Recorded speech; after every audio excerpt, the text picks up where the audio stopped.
Hello అండి అందరికీ. Welcome back to సూరిశాస్ వ్లాగ్స్. టుడే రెసిపీ వచ్చి చూస్తేనే అర్థమైపోతుంది కదా! టేస్టీగా, యమ్మీగా, సూపర్‌గా ఉండే కూరాకు కోడిగుడ్డు తాలింపు. చాలా అంటే చాలా బావుంటుంది ఫ్రై అయితే. సిరికూరాకుతో ఇంకా సూపర్‌గా ఉంటుంది. ఈ సిరికూరాకుని ఒక్కొక్క సైడు ఒక్కొక్కలా పిలుస్తుంటారు. తోటకూరాకని, దంటుకూరాకని, పప్పాకని ఒక్కొక్క సైడ్ ఒక్కొక్కలాగా పిలుస్తారు. చిత్తూరు సైడ్ వచ్చి సిరికూరాకు అంటారు. వీటిని ఎలా చేయాలి, ఏం ప్రాసెస్ అని నేను వీడియోలో ఫుల్గా చెప్తాను. అందరికీ ఒక రిక్వెస్ట్ అండి, చాలామంది వీడియో చూస్తారు బట్ సబ్స్క్రైబ్ చేసుకోవట్లేదు, లైక్ చేయట్లేదు. ప్లీజ్ అండి లైక్ చేసుకొని సబ్స్క్రైబ్ చేసుకోండి, కామెంట్ చేయండి. ఎవరైనా ఫస్ట్ టైం మన ఛానల్ చూస్తున్నట్లయితే ప్లీజ్ సబ్స్క్రైబ్ చేసుకొని సపోర్ట్ చేయండి. మరిన్ని వంటల వీడియోస్ కోసం అండ్ పూజా వీడియోస్ కోసం అయితే సురిచిరాజ్ వ్లాగ్స్ ఛానల్ అయితే ఫాలో అయిపోండి. ఈ కూరాకులు అనేది మనం వీక్లీ 2 టైమ్స్ అయినా తినాలి. అప్పుడే కంటికి ఒంటికి చాలా అంటే చాలా మంచిదండి. బట్ చాలామంది అవాయిడ్ చేస్తుంటారు. మనము వీటిని ఎలా చేసుకోలేవో నేను చెప్తాను. నేను ఎక్కడైతే ఆకుకూరలు అయితే పెద్ద కట్టలు ఒక 2 కట్టలు అయితే తీసుకొని బాగా క్లీన్గా ఒలుచుకొని వాటర్లో ఒక 3-4 టైమ్స్ అయితే వాష్ చేసుకున్నాను. వాష్ చేసుకుంటే మన కంటికి కనిపించని మట్టి ఉంటే కూడా క్లీన్ అయిపోతుంది. నేనైతే ఒక 3-4 టైమ్స్ అయితే క్లీన్గా బాగా వాష్ చేసుకొని పక్కన పెట్టుకున్నాను అనమాట. చూడండి చాలా ఫ్రెష్గా ఉంది ఆకైతే.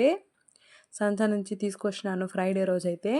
తీసుకొస్తేనే ఒలిచి బయట ఫ్రిడ్జ్లో పెట్టుకున్నాను. తర్వాత తీసి బాగా ఇంకొకసారి వాష్ చేసుకొని మళ్ళీ పెట్టుకున్నాను అనమాట. ఇంకా ఇవి పెట్టుకున్న వాటిని మనమైతే అలానే వేస్తే ఇక మనకు కూరాకు తెలిసిపోతుంది. ప్లస్ రైస్లో కలుపుకోవడానికి బాగుండదు. అంటే కొంతమంది అలాగనే కూరాకులు తినడానికి ఇష్టపడరు కదా! వాళ్ళ కోసం అయితే సన్నగా కట్ చేసుకొని ఆయిల్లో వేయించుకొని తిన్నామంటే అసలు రైస్లోకి కలుపుకొని తినేవచ్చు. చాలా అంటే చాలా బాగుంటుంది, సూపర్గా ఉంటుంది. నేనైతే ఇక్కడ కూరాకునైతే ఇంకా సన్నదిగా కొద్ది కొద్దిగా తీసుకొని ఇక నైఫ్తో అయితే సన్నగా అయితే కట్ చేసుకుంటానమాట. అదేవిధంగా వీటికి కావాల్సినవన్నిటి కూడా మనం సన్నగా కట్ చేసుకున్నామంటే ఆయిల్లో తొందరగా మగ్గిపోతుంది. కర్రీ కూడా తొందరగా చేసుకోవచ్చు. చాలా అంటే చాలా బాగుంటుంది. పిల్లోళ్ళకి ఈ విధంగా సన్నగా కట్ చేసి పెట్టుకుని అన్నంలో కలిపి పెట్టినామంటే అసలు మనము కూరాకు పెట్టినట్టే తెలియదనమాట. బాగా తింటారు ఇష్టంగా. చాలా అంటే చాలా బాగుంటుంది. బట్ చాలామంది కూరాకులు తినడానికి ఇష్టపడరు. ఈ విధంగా ఫ్రై లాగా చేసుకోండి. చాలా అంటే చాలా బాగుంటుంది, సూపర్గా ఉంటుంది. నేను ఎక్కువగా ఇలానే చేస్తూ ఉంటాను. మా పిల్లలు అయితే తిన్నప్పుడు నేనైతే ఇంకా మన ఛానల్లో బోండాలు అంటే సిరికూరాకుతో బోండాలు పెట్టినాను వీడియో. ఇలా కూరలో తిన్నప్పుడు ఆ విధంగా మనము స్నాక్స్ ఏమైనా చేసినప్పుడు స్నాక్స్లో సన్నగా కట్ చేసి వాటితో కలిపి పెడితే కూడా తింటారు. చాలా అంటే చాలా బాగుంటుంది. మీరు కూడా ట్రై చేయండి. ట్రై చేసి ఎలా వచ్చిందో కామెంట్ చేయండి. ఇంకా వీడియోలోకి అయితే వెళ్ళిపోతాము. ఈ విధంగా సన్నగా కట్ చేసుకున్నాం కదా! చేసుకున్న వాటిని కొంచెం ఒక బౌల్లో వేసుకొని మళ్ళీ ఒకసారి కావాలంటే క్లీన్గా మళ్ళీ వాష్ చేసుకోవచ్చు. వాటర్లో వాష్ చేసుకొని తర్వాత మళ్ళీ అయితే మనం ఫ్రై చేసుకోవచ్చు, లేదంటే కర్రీ చేసుకోవచ్చు. నేను ఈ కూరాకుతో ఒక 3-4 ఐటమ్స్ ఏమో పెట్టినాను ఛానల్లో, వెళ్ళి వాచ్ చేయండి. మళ్ళీ తాలింపుకి కావాల్సిన ఆనియన్స్ సన్నగా కట్ చేసుకోవాలి, పచ్చిమిర్చి, వెల్లుల్లిపాయలు అన్నిటినీ సన్నగా కట్ చేసుకొని పెట్టుకోవాలండి. ఇంకా పక్కన గ్యాస్ పైన ఒక ప్యాన్ పెట్టుకొని అందులో ఒక 3-4 టేబుల్స్ ఆయిల్ అయితే వేసుకోవాలి. ఆయిల్ బాగా కాగిన తర్వాత ఒక పావు టీ స్పూను ఆవాలు, అలాగనే ఒక టీ స్పూన్ శనగపప్పు, ఒక టీ స్పూను ఉద్దిపప్పు వేసుకొని బాగా వేగిన తర్వాత ఇంకా మనము సన్నగా కట్ చేసుకున్నటువంటి ఆనియన్స్ అంటే పెద్ద ఆనియన్స్ ఒక 2 అయితే తీసుకొని సన్నగా కట్ చేసుకొని ఆయిల్లో వేసుకొని బాగా వేయించుకోవాలి. ఇది కాస్త వేగిన తర్వాత ఇంకా పచ్చిమిర్చి, వెల్లుల్లిపాయలు వేసుకొని వీటిని కూడా బాగా వేయించుకోవాలన్నమాట. బాగా వేయించుకుంటే మనం ఆయిల్లో ఎంత బాగా వేయించుకుంటే టేస్ట్ అనేది అంత బాగుంటుంది. మనం ఇందులోకి కర్రీస్లోకి కూరాకులోకి అంతా వాటర్ ఏమి యాడ్ చేయాలని పని ఉండదు. దాంట్లో నుంచే వాటర్తోనే కూరాకులంతా బాగా వేగిపోతుంది.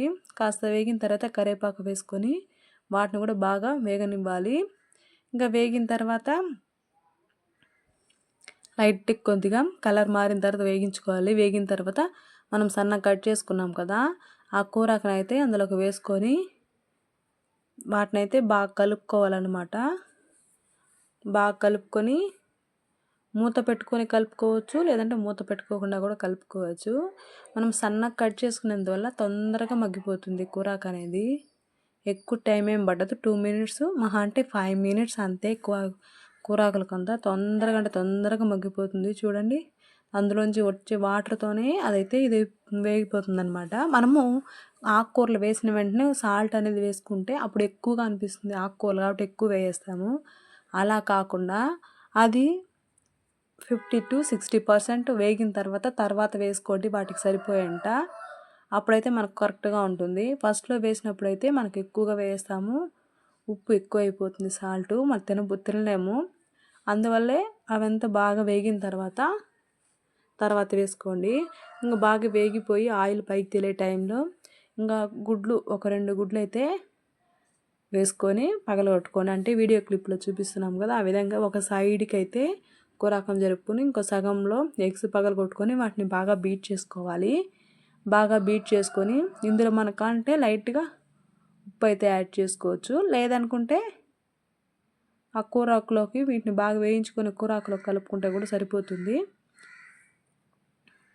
నేనైతే అంతా కూరాకులంతా వేగిపోయి ఎగ్ అంతా కొట్టి అయిపోయిన తర్వాత లాస్ట్లో వేయించుకొని ఒక 2 మినిట్స్ అయితే బాగా వేయించుకుంటాను, సరిపోతుంది అనమాట. లాస్ట్లో వేసుకుంటే కూడా అప్పుడు ఉప్పు మనకు ఎంత కావాలో, అంటే ఆకు బాగా వేగిపోతుంది కాబట్టి దానికి సరిపోయేంత మాత్రం వేస్తాము. అందువల్ల అయితే మనకు ఉప్పు అప్పుడైతే కరెక్ట్గా సరిపోతుంది. అంతే అండి, వేడి వేడిగా టేస్టీగా యమ్మీగా చాలా అంటే స్పైసీగా సూపర్గా ఉంటుంది. తిన్నా కొద్ది ఇంకా తినాలనిపిస్తుంది, అంత బాగుంటుంది. నేనైతే 3-4 టైమ్స్ చేసినాను. చాలా అంటే చాలా బాగుంటుంది. మా పిల్లలు కూడా బాగా ఇష్టంగా తింటారు. మా ఆయన అయితే నాన్ వెజ్ తింటారు, అలాగనే వెజ్ కర్రీస్లలో ఇలాగ ఆకుకూరలు కూడా బాగా తింటారనమాట. మా ఆయనకంటే ఎక్కువగా ఈ ఫ్రై అంటే చాలా ఇష్టము, ఎక్కువగా చేసి పెడుతుంటాను. ప్లీజ్ అండి, మీరైతే వీడియోనైతే ఫుల్గా చూసి సబ్స్క్రైబ్ చేసుకొని సపోర్ట్ చేయండి. మరిన్ని వంటల కోసం అండ్ పూజా వీడియోస్ కోసం అయితే సూర్యసాస్ బ్లాగ్స్ ఛానల్ని ఫాలో అయిపోండి. Thank you friends, thank you for watching. Please subscribe my channel friends.